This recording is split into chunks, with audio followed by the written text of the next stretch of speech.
you needed Christ? Okay, well, I was around 19 when I realized I said the prayer of salvation. I was baptized then too. And at that point in my life, I thought, like, I'm good, I'm good to go. I got my ticket to heaven. I'm good, I didn't understand repentance at all at that point. So I just went on living life like I had before. I was living with a boyfriend at the time, and doing all the things you do when you live with a boyfriend, you know what I mean? And we were partying, very simple life. So nothing changed after I actually said the prayer or was saved, as you call it. The one thing I do remember is my mom had said to me, it's actually funny, I don't know I'm crying, but my mom had said to me, you're not supposed to be sleeping with your boyfriend. And I'm like, really? And at that point, I didn't realize that was even a sin, because it's so out there now. Everybody's just doing it. I think that's probably what exactly I said to her. Everybody's doing it. It can't be a sin. And I remember looking at me and being like, yes, it is. So I ended up marrying that boy, surprise, surprise. And shortly after that, we did clean up a lot in our life, and we started going to a church, and we ended up in like a leadership role, like a youth leader role, and things were actually really good at that point. There was a lot of good things going on in my life at that point. So things are going well. Yes. So at that point, I just thought that, I had it all figured out. I thought, because I had said, we were doing like a youth leadership roles, and we were in church, and like, it was just like, okay, I'm good. I must have everything figured out. I think that's when the Lord was like, no, you don't. I think it started when, I remember specifically, I put down pridefulness, because I remember specifically in one of our meetings, we were talking about if for any reason, if we were at that point in our life where it was either our life or Christ, if we ever had to choose. And I remember in my head being like, yeah, I could do that. Like it was easy, someone said, it's either your life or Christ, what do you choose? It was like, I was like, that's easy. And I wasn't relying on Christ at that point, I was relying on myself. I had thought that I had got there. And from there,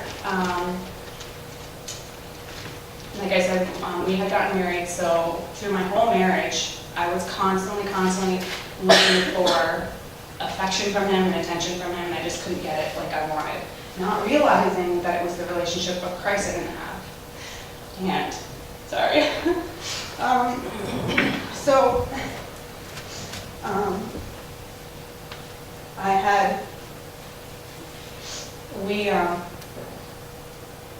That's basically what our marriage was, constant fighting, basically over that.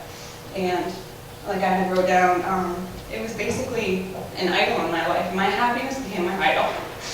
And kind of like Missy was talking, it's crazy how you would think that could be an idol in your life, but when all you do is strive to be happy and not focus on Christ, it becomes an idol. So that idol, my happiness, it broke my relationship with Christ, definitely. I didn't realize at the time that my relationship was broken. I thought I had got there, like I said.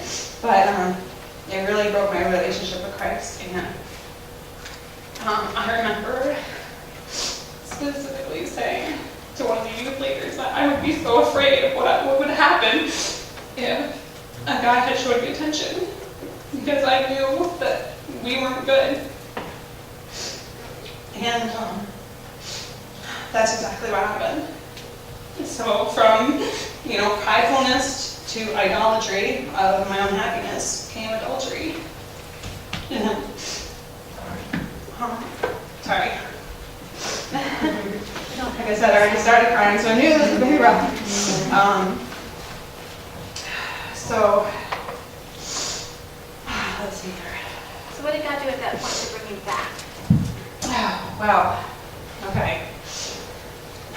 The whole time, once that had happened, I had basically fallen back in my old life and went just back partying. I didn't really know what to do. I completely felt like a disgrace to everybody. Like, what do, you know? And especially to God. But the whole time, he was tugging at my heart. There were so many things he had done. It really is. Now when I look back, I can see everything he did. But at the time, I wasn't really seeing it, you know. But there's one thing in particular I'll never forget. I came home and I was getting ready for bed, and I got in bed, and I had this like overwhelming fear. It's like that fear of when you feel like someone's in your house. That's how fearful I was. It was like I had no breath, you know. It's that fear, like someone's around the corner. And I remember when I was a child, if I ever felt that way, I'd just pull the blankets over my head and I'd pray, and it would go right away. You know, it would be like God's peace would come over me. Well, that night it didn't happen, and at that point I couldn't even pray. My relationship with Christ was so broken that, and his peace was so far from me that I didn't even feel him. And I remember at that point thinking, or it was him, I don't know, I'm sure it was him, but I remember thinking, I have a choice to make. I'm either gonna live this way, which wasn't making me happy anyway. You think that's what makes you happy. It's craziness, but either live this way or I'm gonna follow Christ. I had a choice. And I think by him pulling his spirit away from me, it scared me enough to be like, I can't live my life like that ever again. And so I started taking baby steps towards him. I mean, it wasn't like the next day. Everything was different. It takes time. And I started just listening to my Christian music again, and then reading the Bible and praying. I couldn't even pray before that at all. It was impossible. And so I just kept trying and pressing on and pressing on. And those little baby steps is, really what's gotten me where I am today, all those little steps.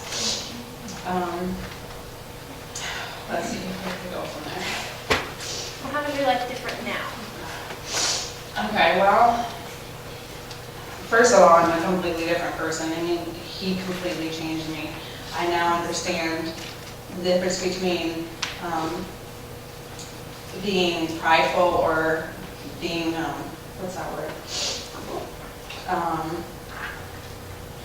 No, I can't really think of the word, but I know the difference between now what you're prideful, or if you're trying to do it on your own instead of allowing Christ to do it. That definitely, I didn't understand that at all. I also learned that allowing sin in your life, it will definitely take you places you never want to go. That's very obvious in my life.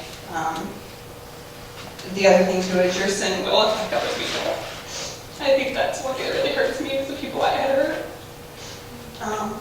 And the other thing I had wrote down, that happiness comes from a relationship with Christ, not from other people. And I fell into that, like a lot of people do, that you think who you're with is supposed to make you happy, but that's not the point of it at all. Who we're with is always going to let us down. Even, I have a wonderful husband, but people are always going to let you down. But Christ never will. And so I learned a lot through it, even though it was like the hardest thing I had ever went through, but I'm definitely a different person. Thanks.